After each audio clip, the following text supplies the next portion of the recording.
flight 20 years to the day after the first man rocketed into space. That story now from ABC's Jules Burton. It began again at the early hour of 2 a.m. The astronauts ate Canadian bacon and eggs for breakfast, then after suiting up, walked down the hall of the crew building, into the transfer van, and finally into the shuttle at pad 39A, exactly as they had last Friday morning.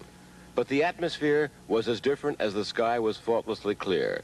Tinges of orange, brown, and black in a rosewood-like color, with little or no wind. You couldn't have had a better day for launching.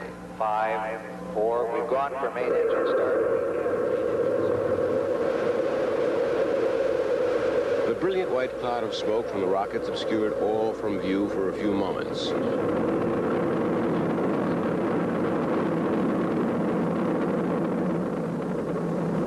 Then there were no more doubts.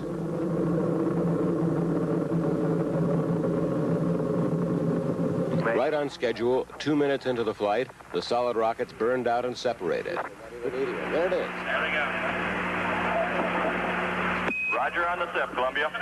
The shuttle's main engines kept burning as planned for another 6 minutes, providing Bob Crippen with his first view from space. What a view, what a view. Glad you're enjoying it.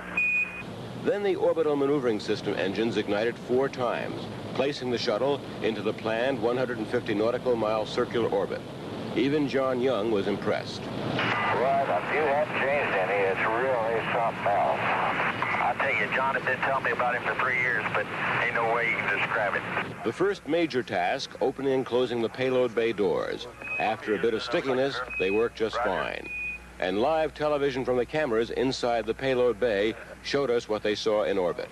This view looks backward, toward the rear of the Columbia, showing us the vertical fin and rudder, the coverings over the orbital maneuvering system engines, and more than a dozen missing heat tiles. 7 hours into the flight, new TV, and the astronauts had this report. I guess being the so-called rookie on this flight, I had a thrill from the moment of liftoff all the way up to what we're doing now. It's really been super. The spacecraft has worked as advertised all the way along. No one is sure, but they don't think the heat tile loss is critical. The Columbia is now cleared for a full 36-orbit flight. People outside the shuttle project have been worrying about those insulating tiles that fell off the Columbia today, but those in charge of the mission insist that the missing tiles will not create a problem.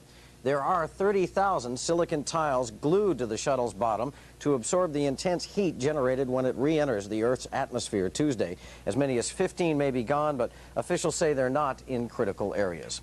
If there is any overheating aboard the shuttle, astronauts Young and Crippen will be alerted by devices designed right here in Minnesota, especially for the space shuttle. That story now from Byron Barnett.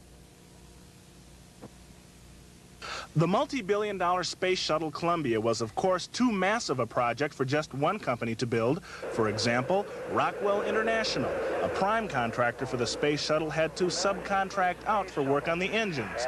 And that company, in turn, subcontracted to this firm, Rosemont Engineering, based here in the Twin Cities. This company was given the task of developing a 4-inch long device called a temperature sensor. The sensors were placed on various parts of the shuttle and its engines for the purpose of telling the shuttle's main computer whether any part of the spacecraft is overheating. Yes, it's very critical to the operation of the space shuttle main engine, and if it indicates a overheating gas generator, it could halt the launch of the space shuttle. Employees at Rosemont have been working on the sensors since 1973, and though they won't be written up in the history books, they're proud of their role, and none of them more so than Tony Niebel, a 23-year employee who's worked on space equipment used in flights dating back to the Mercury program of the early 1960s. Tony, you've been working on this type of stuff for a long, long time. How does it make you feel? You're helping to put Americans back in space for the first time in 6 years. Well, I feel really proud of it. I always felt proud to work for Rosemont, and I think it's wonderful if we can accomplish something. After all the testing and retesting of the temperature sensor, Rosemont employees have plenty of confidence that their product will keep its part of the bargain up in space, but you can bet they'll all breathe a little easier when the space shuttle returns safely to Earth. Byron Barnett, Channel 5 Eyewitness News. Among the people closely watching the shuttle's progress, President Ronald Reagan, who's still recovering from his bullet wound. He's at the White House, of course, but he got up early this morning to watch the launch on TV at precisely, that is, 7 o'clock Eastern Time. He called it a spectacular sight. And there were quite a few people who got that same sight in person. We get their story from ABC's Rebecca Chase. It was the dawn of a new day in America's space age, and people wanted to be there. They came by boat, by car, by trailer. They lined up on the causeways, stood on rooftops, and camped on the beaches. There was mile after mile of campers and crowds, well over 1 million people. They had come from all over the United States, had sat in traffic for hours. Many had been waiting for days, but their patience paid off. Right on schedule, the ball of fire rose higher and higher, and with it went the hopes and prayers and cheers of America. Go, baby, go! People cheered as if their team was about to score, and they left feeling like winners, victorious and mighty proud. Oh boy, that was something to remember, that's for sure. It's wonderful. We need it. America's back in space finally, and I hope we're there to stay. I felt very proud. Very proud. Americans are pretty cool people. The feeling was unanimous. America had done it. Yankee ingenuity was alive and well. A single graceful plume said it all, that America could still reach for the sky and get there before anyone else. However, American know-how was of little help to those caught in the huge traffic jam. Columbia had circled the Earth before most earthbound people had traveled a mile. Rebecca Chase, ABC News, Titusville, Florida. Tonight, the shuttle is still orbiting the Earth just over 16 hours into its maiden spaceflight, and astronauts Young and Crippen are now sleeping following a day that began at 2 o'clock this morning. They'll be in space for another 40 hours or so, with an expected controlled landing in the California desert Tuesday morning. A man considered by many to be the finest boxer of all time died today. We'll have that story in just a minute. And we'll take you to Faribault for a look at a tradition called the Crack Squad, next on Eyewitness News. To the Sioux, they are mountains of mystery. Pahasapa, Black Hills. Did gold dust dreams lure Wild Bill Hickok here to play his last hand? Why do men come here to carve monuments beyond imagination? Discover this land yourself, majestic, rich, real. Imagine your vacation in the Black Hills of South Dakota. For free information, phone 1-800-843-1930, toll-free. Folks say I've got a green thumb. Well, I love fresh vegetables, and that's why I love these Wishbone garden dressings. Luscious Wishbone creamy bell pepper with real sweet bell pepper bits, and Wishbone creamy cucumber made with rich sour cream and pieces of real cucumber. Wishbone creamy bell pepper and Wishbone creamy cucumber dressings. I know fresh from the garden flavor when I taste it.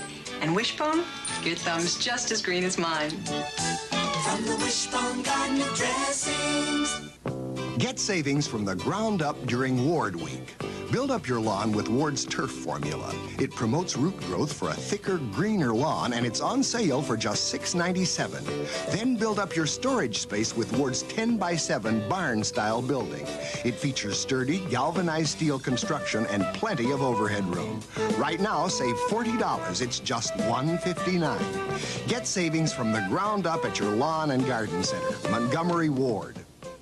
Today, America lost one of the finest boxers of all times. Joe Louis died of heart failure today in Las Vegas. He was 66 years old, and sportscaster Rob Lear is here with the highlights of Joe Louis's career. Steve, Joe Louis, boxing's Brown Bomber, was a champion's champion. Among those mourning his death, former opponent Jersey Joe Walcott, who called him a great inspiration in so many ways to so many people. And a more recent heavyweight champion, Joe Frazier, called Louis a great soldier, a great champion, and a great man. Known as the Brown Bomber for his punch and string of knockout victories, Louis was 23 when he won his first title, 37 when he won his last. In all, Louis spent 17 years in the ring, 12 reigning as heavyweight champion. The Brown Bomber won his first 28 fights before being knocked out by Max Schmeling, a former world heavyweight champion from West Germany. That was in 1936. In 38, he won the rematch in Yankee Stadium after a hard right dropped Max to the canvas. The best man Louis ever fought, he once admitted, was Billy Conn. Louis fought a record 26 championship bouts, 25 of those defenses without a loss that placed him among history's great fighters and made him a symbol for generations. Lewis's ring career was never interrupted, not even for World War II, when he staged exhibitions under the claim, "I'm not fighting for nothing, I'm fighting for my country." His career finally came to an end when he met Rocky Marciano in 1951. Marciano knocked him up in the 8th round. Joe Louis will be remembered for not only his record, his fights, but as a man. He was 66. Quite a sports hero. We'll have the rest of the details later on. Okay, thanks very much, Rob. With President Reagan still on the mend at the White House, Vice President George Bush continues to fill in at the president's speaking engagements. Today, Bush spoke to hundreds of blacks at a centennial celebration for the Tuskegee Institute, founded in Alabama by Booker T. Washington. He told them that despite proposed budget cuts that would affect minorities, President Reagan is sensitive to their problems. Put aside your doubts. In this president and in his administration, black and minority Americans have a man who is committed to act to improve the quality of life for those who have suffered from bigotry and discrimination in the past. Earlier, Bush told reporters that he would fill the president's schedule for a good part of this month as Reagan recovers from his wounds at the White House. In St. Paul last night, Senator Ted Kennedy asked a crowd of 4,000 DFLers to give thanks for the president's recovery, but he also criticized some of the president's domestic and foreign policies. Kennedy was one of the featured speakers at the annual Hubert Humphrey dinner, and so was Walter Mondale. Both are likely candidates for the presidency in 1984, but neither was willing to make a commitment last night. Mondale said he came to simply honor Hubert Humphrey and see old friends. The quiet, rustic campus of Shattuck School near Faribault, Minnesota, is the location of tonight's By the Way report. Reporter Jason Davis and cameraman Russ Brown found that this former military school still has a vestige of its Army traditions. In the spring sunshine, the campus of Shattuck School is as peaceful spot as you'll find on Earth. It comes as a visual shock to the unknowing visitor to see young men casually shouldering firearms to and fro among these historic buildings. The explanation for this show of force is as surprising as it is unique.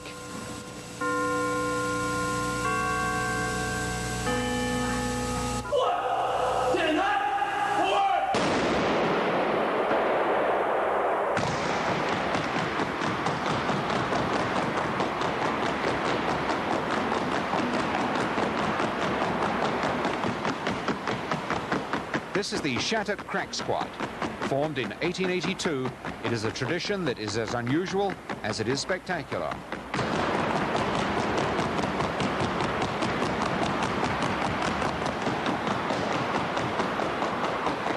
This team is led by Captain Colin Doherty, a staunch believer in practice makes perfect. By the time we perform in front of an audience, our movements are automatic. We're not really thinking about it. Our movements, they just come naturally.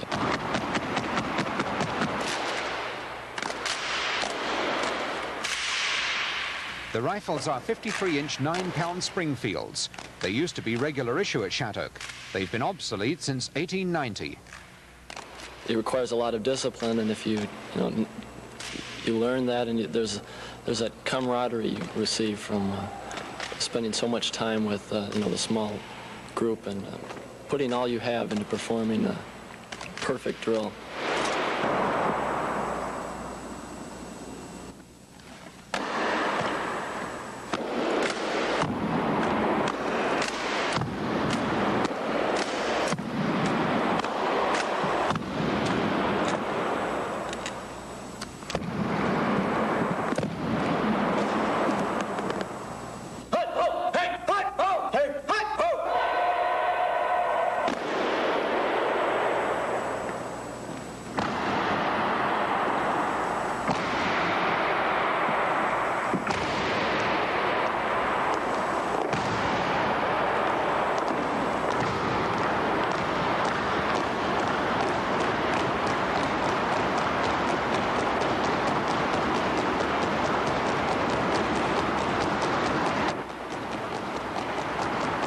Shattuck School first opened its doors here in 1858, and it was only 23 years later they formed their first crack squad.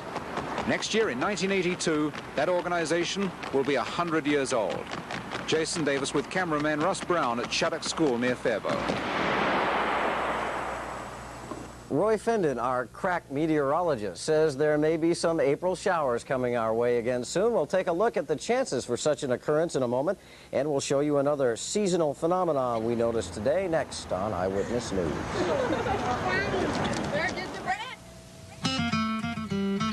It takes a generation to grow a pencil. That's why the time to plant the next generation's wood and paper products is today, which is exactly what we're doing at Boise Cascade. We'll plant up to 6 trees today for every one we harvest, so there will be more tomorrow than there are today. Wood and paper products are our life's blood, and we aim to live a long time. Boise Cascade Corporation. Betty White with exciting news about butternut coffee. Betty, your butternut tastes better than ever. Did you make it differently? No, but the butternut coffee people did. It's improved. An improved butternut blend. Delicious. Now that's first cup of the morning flavor. Do you use butternut instant coffee? Sure do. Well, new butternut instant is an improved blend, too. Butternut coffee, first cup of the morning flavor, every time. Excuse me, did you know that you now have a choice to Seattle-Tacoma? Republic's new Seattle-Tacoma nonstop. Republic? You choose from 2 Republic flights, a delicious breakfast flight or a dinner nonstop with a choice of entree on both and complimentary wine. Refreshing hot towel service, too. That's Republic, nonstop to Seattle-Tacoma. Republic. Hey, where are you going? Republic Airlines, we're taking off and we're taking you there. For millions of people around the world, today is Palm Sunday, traditionally set aside a week before Easter to commemorate the day Jesus entered the city of Jerusalem nearly 2,000 years ago. In that city today, thousands retrace the path he's said to have walked down the Mount Olives into Jerusalem. And in Minneapolis, many people spent this Palm Sunday admiring Easter eggs, not the kind colored with kitchen dyes. They were attracted by traditional Ukrainian Easter eggs. In ancient times, the eggs were used to welcome the rebirth of the sun during spring rituals, and now in Christian times, they've come to symbolize the rebirth of Christ. The St. Constantine Ukrainian Catholic School invited a woman to show how she turns out the eggs with the traditional tools. And even though Easter is still a full week away, would you believe we found the Easter Bunny walking around St. Paul handing out some pre-Easter goodies? Well, we didn't believe it either, so we investigated and discovered that bunny was actually 13-year-old Tony Mudzinski, creating some goodwill for a pizza palace over there at Rice and Front Street. But he did a good imitation of a creature that very few people claim to have seen. A lot of people have been calling in the last several minutes tonight claiming to see unusual lights up in the sky, and we've looked out there and it appears to be, there's a very low cloud deck out there tonight, and it appears to be a reflection from some surface lights as much as we can see so far. They're not UFOs? I don't know. Okay, I don't think so. I'm going to go check. You do that while we look at the temperature, which at the moment is, I can hear his footsteps now, 56. The dew point is 48. Relative humidity is 74%. Southerly breeze of 12. The pressure is at 29.98. The pressure is steady. And let's begin tonight's weather jamboree by looking at actions and reaction. The last several days we have had temperatures across the country in nice, even, orderly layers with no big bumps and valleys. And tonight there's something different. And the action and reaction I want to point out is that when we have an action like, 80s up into South Dakota, Phillip in South Dakota and Pickstown both got up into the 80s, there will always, virtually always, and almost inevitably be an equal reaction of some cold dipping down too. It just always seems to have to work that way. And the warmest part of whatever is going on here is going to be happening tonight, and we'll see about a 10-degree change in temperatures for tomorrow night and Tuesday, it looks like. 10 degrees from today would be, well, let's see, the high was 67. It would be a high somewhere in the 50s, I guess. Last night it was down to 41 degrees, and it's been another dry day because the weather maker, the storm stirrer, the producer of the precipitation has continued to be to the south, and nothing has happened here. They've had some more shower activity down here.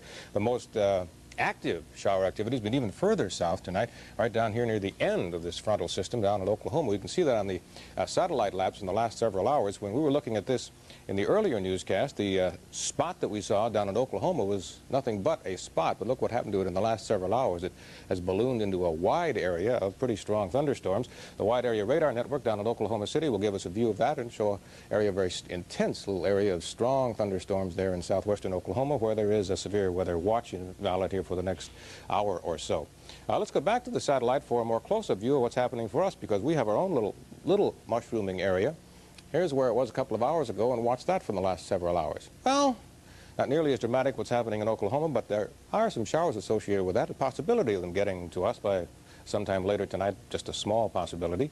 And if we look on our radar, let's see, do you see anything there? Not anything showing up as yet, but if it stays alive and gets to us, maybe we'll have a chance of some rain for tonight.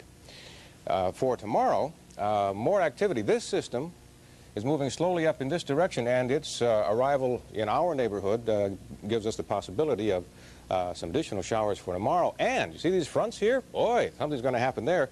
There's our 10 degrees cooler. In fact, let's go to the computer mapper for a view of what's happening here. At 9 o'clock tonight, we can find, there's front number 1 that we just looked at, and let's look at some of the temperatures that are ahead of that.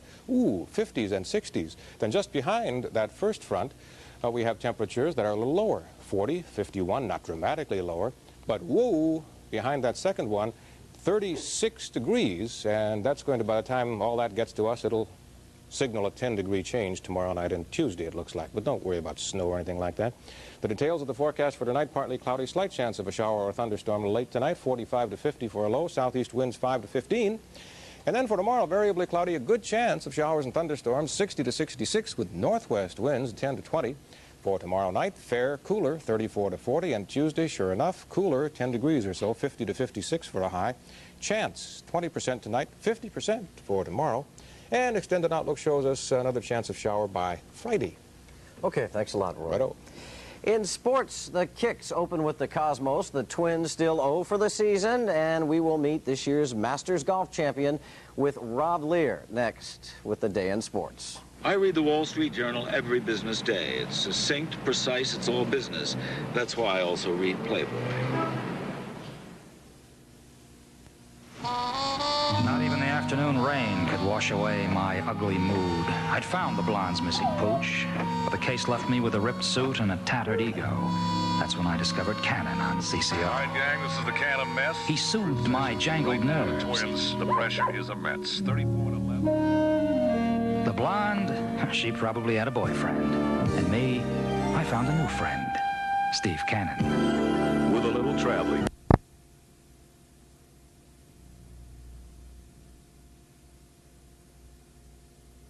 Upper-level air disturbance moves out over the Great Lakes.